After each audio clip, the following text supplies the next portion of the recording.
Let me tell you something that most people will never understand until it's too late. Your life will never rise above the standards you set for yourself. Not your dreams, not your goals, your standards. We all have a list of what we want. We want success. We want love. We want health. We want freedom. But wanting something and committing to a standard are two completely different games. The truth is, we don't get what we want. We get what we tolerate. And the moment you draw a line in the sand and say, I will no longer accept anything less than this, your life begins to shift. Your energy changes, your behavior follows. The people around you either rise with you or fall away. Change doesn't begin with strategy. It begins with a decision, a moment where you say, this is my new normal. And once you raise that internal bar, once you make excellence your minimum, the world, because life doesn't give you what you hope for, it gives you what you demand from yourself consistently. You don't get what you want in life, you get what your standards demand. That's not a motivational quote. That's a law. It's the difference between people who dream and people who achieve. Most people go through life asking for things, asking for happiness, success, fulfillment, but they're not backing that desire with a non-negotiable standard. And the world responds not to what you say you want, but to what you insist upon through your actions, your beliefs, and your identity. Every result in your life right now, your body, your bank account, your relationships, your career, is a direct reflection of your standards. Not what you're hoping for, not what you're wishing would change, what you're truly committed to. It's brutal, but it's also empowering. Because when you fully accept that truth, you take your power back. You stop playing the victim. And you realize that if you want to change the external, you must first change the internal agreement you've made with yourself about what is acceptable and what is not. Think about it. Everyone wants to be wealthy, but very few are. Everyone wants to be fit and energized, but most aren't. Why? Because most people have goals, not standards. A goal is something you write down once and feel good about. A standard is something you live by every single day, even when it's uncomfortable, especially when it's uncomfortable. That's the separation point between average and exceptional, between wishing and doing, between people who live a life of excuses and those who live a life of impact. Let me be clear. The standards you live by become the foundation of your identity. If you see yourself as someone who always finds a way, who follows through no matter what, who doesn't settle for average in any area, then your life will begin to reflect that self-esteem. Not because the world magically delivers it to you, but because you'll take different actions. You'll make different choices. You'll tolerate less. And you'll stretch more. You'll walk away from the things that drain you, and you'll lean into the challenges that grow you. But if your standard is, I just want to get by, then that's exactly what you'll get. Just enough to survive, never enough to thrive. If your standard is, I'll eat clean until it gets hard, you'll bounce from diet to diet and never break through. If your standard in your relationship is, as long as they don't leave, you'll tolerate behavior that slowly kills your soul. The problem is never the circumstance. It's the standard you're holding yourself to in the face of that circumstance. And raising your standards doesn't have to be dramatic or loud. It can be quiet. It can be a shift you make in your heart in a moment where you say, I don't do that anymore. That version of me is gone. And then you back it up with action. You wake up earlier. You push through the resistance. You stop responding to drama. You stop chasing validation. You choose growth, not comfort. And suddenly, the world starts responding differently. Not because it changed, but because you did. You have to understand, this isn't about being perfect. This is about elevating what you're willing to accept. It's about eliminating excuses and replacing them with ownership. It's about no longer being okay with being tired all the time, broke all the time, frustrated all. It's about raising your baseline, not once, but permanently. And yes, it's going to be uncomfortable. That's the point. Growth lives outside your current standards. If you want a different life, you need to become a different version of you, not someone else. Just the version of you that holds higher expectations, that demands more from yourself, not because you hate where you are, but because you respect where you're going. Standards are the starting point of all transformation. They drive your habits, your focus, your attitude. And here's the beauty of it. You don't need permission to raise them. You don't need to wait for the perfect moment or someone else's approval. You just need a decision, a real one, a decision backed by action, a decision that says, this is who I am now, and I no longer operate below this level. And when you make that kind of decision, everything changes. You'll find that your standards become contagious. People around you will either rise with you or fall away. You'll stop attracting drama and start attracting excellence. You'll feel more alive, not because life got easier, but because you got stronger. Because when your standards rise, your actions follow. And when your actions shift consistently, your results begin to align with the life you used to only dream about. So if you want to change your life, stop focusing on changing everything out there. Start with your standards. Look in the mirror and ask, what am I settling for? Then raise the bar. Not someday, right now. Because the moment you do, your life begins to change. Not overnight, but inevitably. Because your standards, most people stay stuck not because they don't know what to do, but because they keep negotiating with mediocrity. They justify their limitations. They argue for their excuses. They reason themselves into average. Every time you say, it's okay just this once, or it's not that bad, you reinforce a pattern that keeps you small. You begin to condition your mind to accept less than what you're capable of. And before long, it becomes normal. Not because it is, it never was, but because you've allowed yourself to become comfortable with low standards, soft habits, and a life that doesn't reflect your true potential. We all know what that negotiation sounds like. I'll start tomorrow. At least I'm better than most. I'm not failing. I'm just figuring it out. But let me tell you something. Mediocrity is seductive. It will talk to you sweetly. It will tell you to relax, that you deserve a break, that you've done enough. It'll wrap itself in rationality. It'll say, you've worked hard, or it's just one day. But it's never just one day. It's a pattern. It's a mindset. It's a subtle slide into becoming someone you no longer recognize. Someone who once had fire and now only makes excuses. You have to decide right now that you are done negotiating with that voice, because that voice isn't you. It's your fear, it's your past, it's your old identity trying to pull you back into comfort. But comfort is not the goal. Growth is the goal. Purpose is the goal. Becoming the person you were born to be is the goal. And that version of you, the real you, does not make deals with mediocrity. There's a moment in every person's life when they hit a threshold. A point where they say, I'm done. I'm done settling. I'm done accepting less.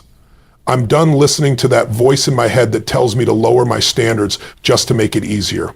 That's the moment when transformation begins. Not when everything's perfect, not when you're motivated, but when you finally stop tolerating your own excuses.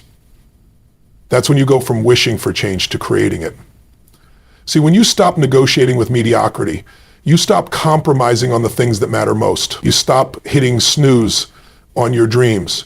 You stop giving up when things get hard. You stop letting your current circumstances define your future. You stop shrinking yourself to fit into other people's expectations. And you start showing up, not just when it's easy, but especially when it's not.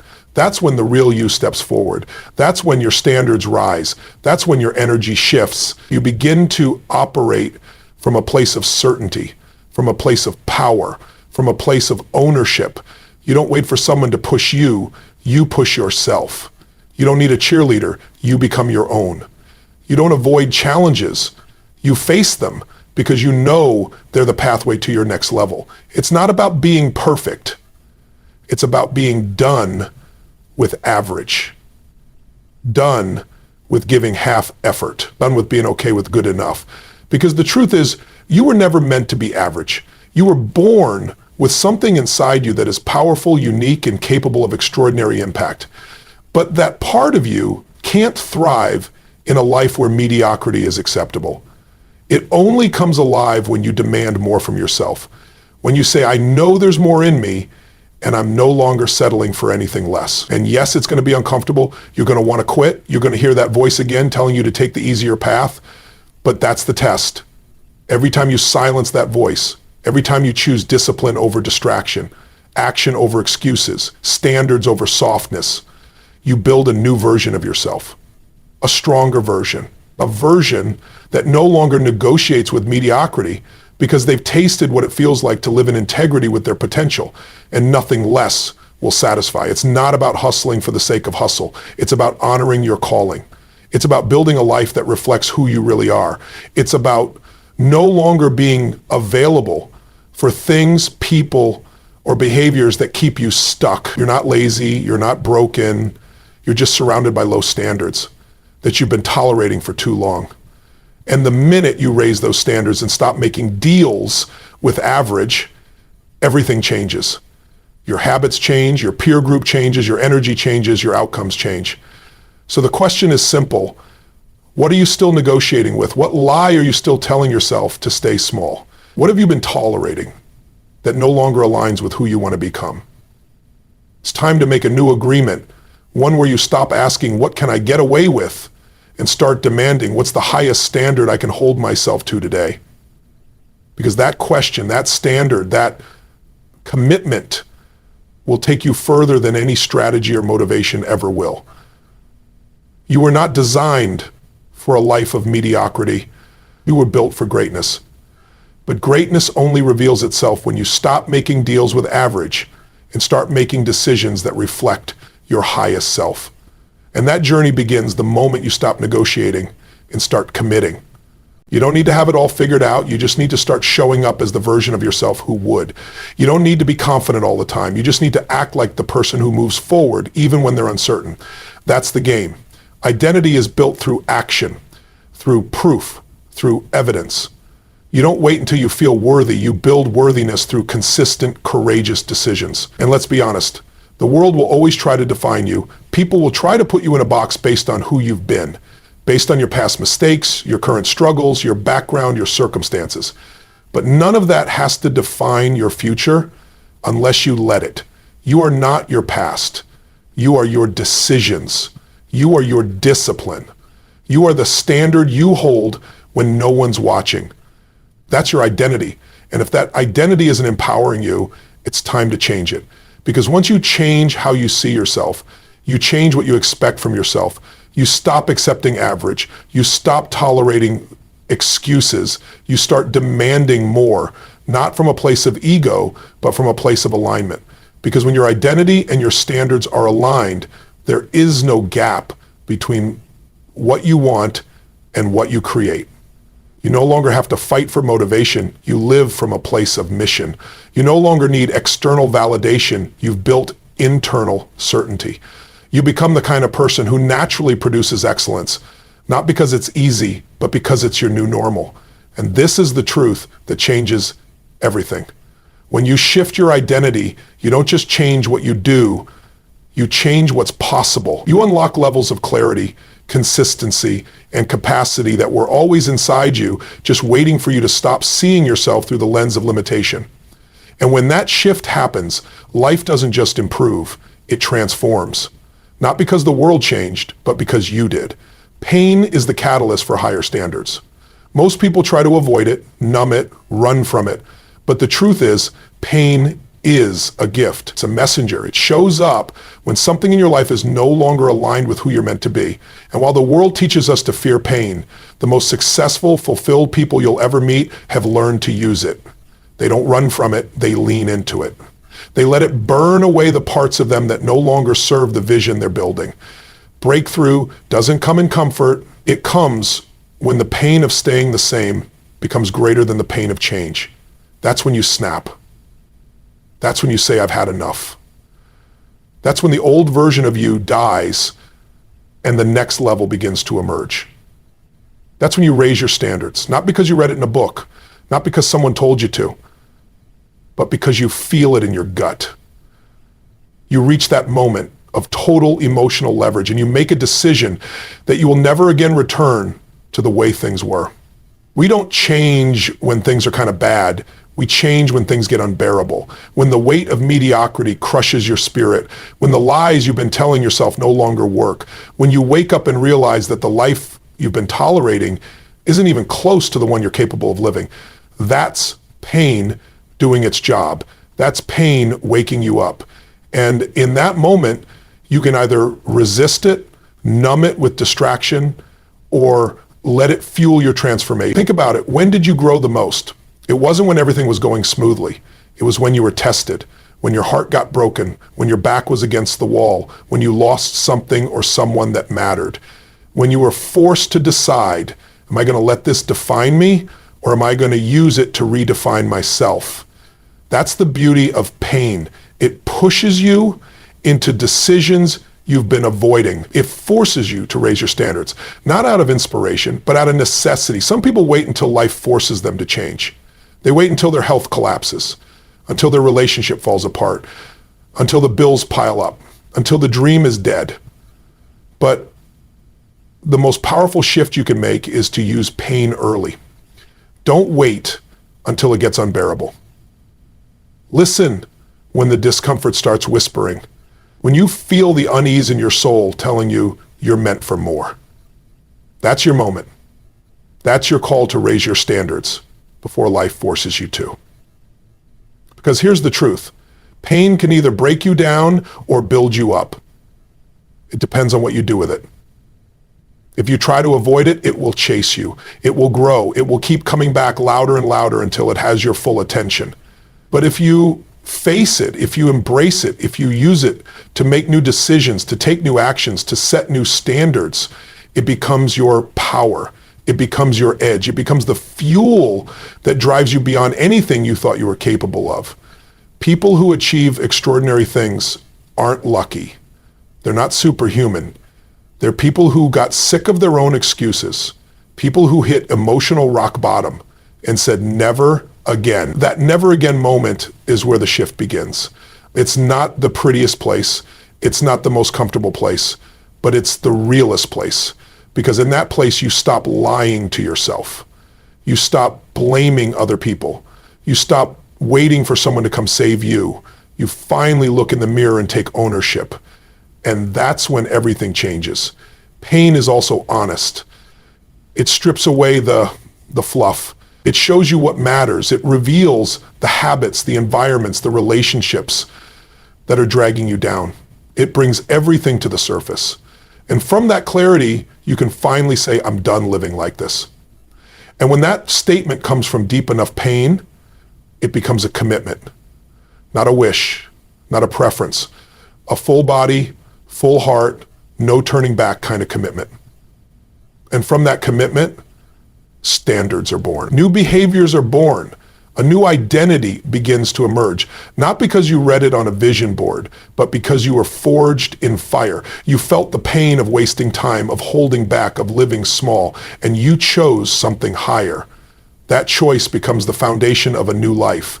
That choice separates the few who rise from the many who stay stuck. So if you're in pain right now, don't run from it. Sit with it. Listen to it. Let it show you what needs to change. Let it strip away your excuses. Let it make you hungry. Let it remind you of who you really are. Your environment will either elevate your standards or slowly erode them. You can have all the ambition in the world, all the drive, all the intentions. But if you surround yourself with people, places, and patterns that reinforce who you were instead of who you're becoming, you'll stay stuck. Not because you don't want to grow, but because growth becomes a fight against the gravitational pull of your surroundings. And the truth is, most people underestimate just how powerful that pull really is. If you're around people who settle, eventually you'll settle. If your circle avoids responsibility, you'll start to think that's normal. If the people closest to you complain more than they commit, your standards will slowly slip, not by conscious decision, but by proximity. Human beings are tribal by nature.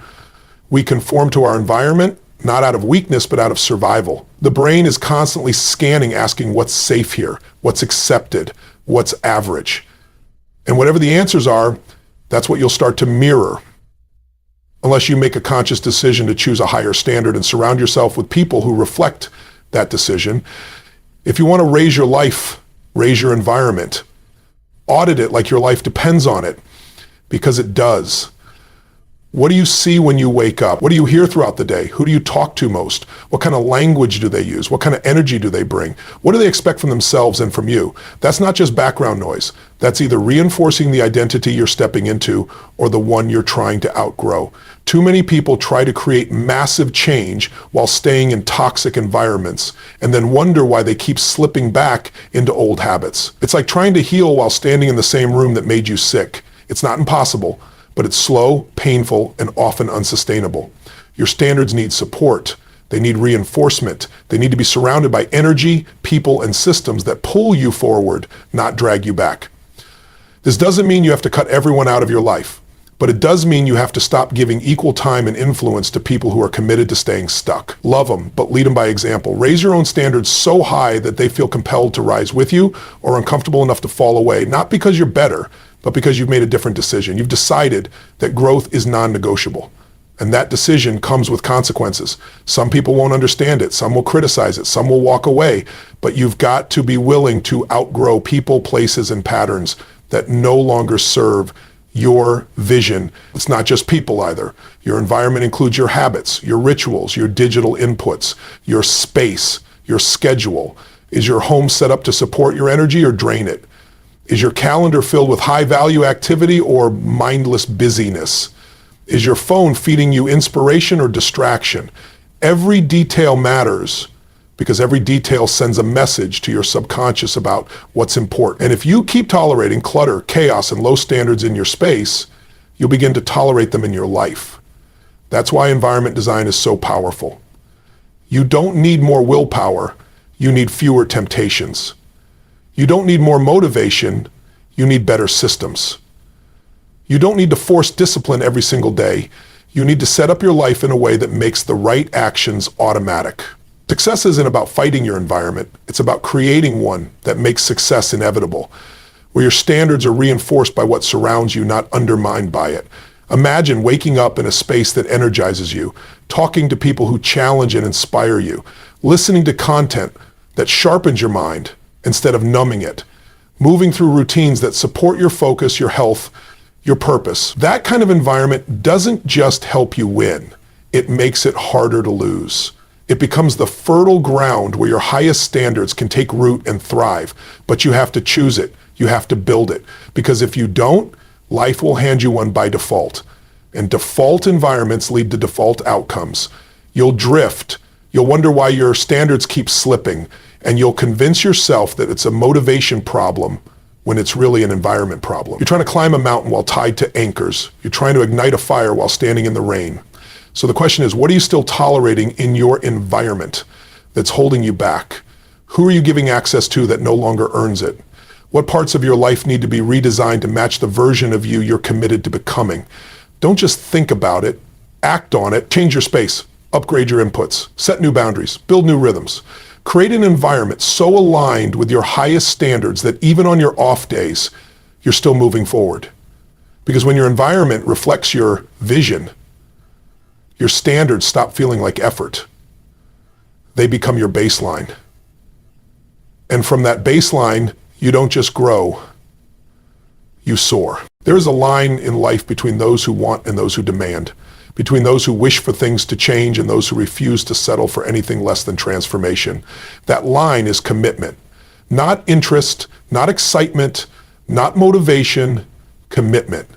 The moment you draw a line in the sand and say, this is who I am now, this is the standard I live by, this is the level I operate at no matter what. That's the moment your life begins to shift permanently, because true commitment rewires the way you show up to everything. Most people don't live committed, they live curious. They flirt with better habits, better relationships, better finances. They dip a toe in the water of change, hoping it'll feel good enough to keep going. But when it gets uncomfortable, when the old life pulls at them, when progress feels slow, they retreat. Not because they're weak, but because they never decided with full certainty. They never burned the boats. They always left an escape route to their old identity. And as long as that back door is open, you will never fully rise. Raising your standards is not a temporary shift. It's a new identity forged by relentless commitment. It's waking up every day and choosing the version of yourself who refuses to compromise. Showing up with the same intensity on the days you're tired, on the days no one is watching, on the days nothing feels like it's working. Because you're no longer living based on how you feel, you're living based on what you've declared. Your life is no longer being shaped by mood or circumstance, it's being shaped by your non-negotiables. That's what makes you powerful. Not perfection, not hype, not talent, but the fact that you've drawn a line and you don't cross it. You've raised your floor so high that even your worst days are better than your old best.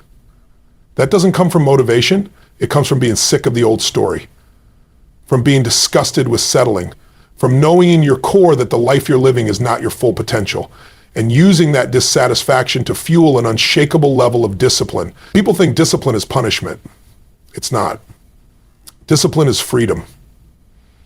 Because when you're committed, you stop negotiating with yourself. You stop wasting energy on decisions that used to derail you.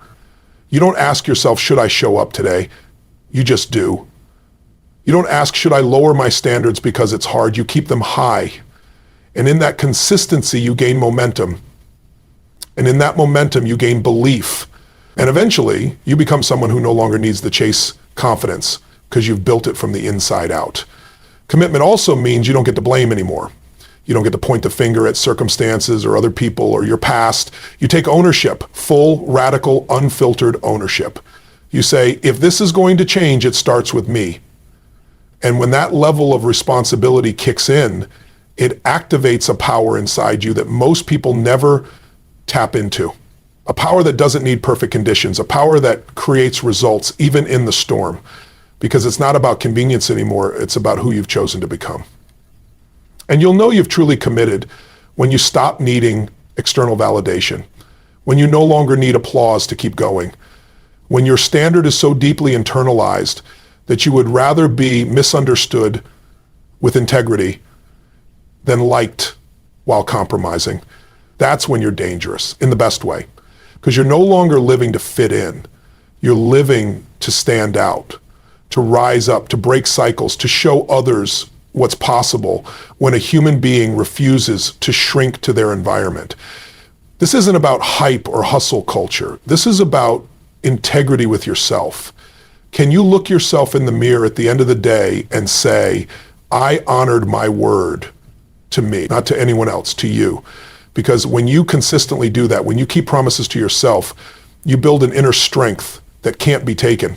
And from that strength, everything becomes possible because you're no longer trying to find the path, you are the path. You've decided, you've committed. And the world adjusts to that kind of energy. The beautiful part is that commitment compounds. Every time you choose discipline over comfort, your standards rise. Every time you show up when it's hard, your identity strengthens. Every time you push through resistance, your belief grows. And those small wins, those moments when no one is watching, they start to add up. Until one day you look around and realize you've become the kind of person you used to admire. Not because of some massive overnight shift, but because of your unrelenting decision to never go back to who you were. You don't need more time. You don't need better resources.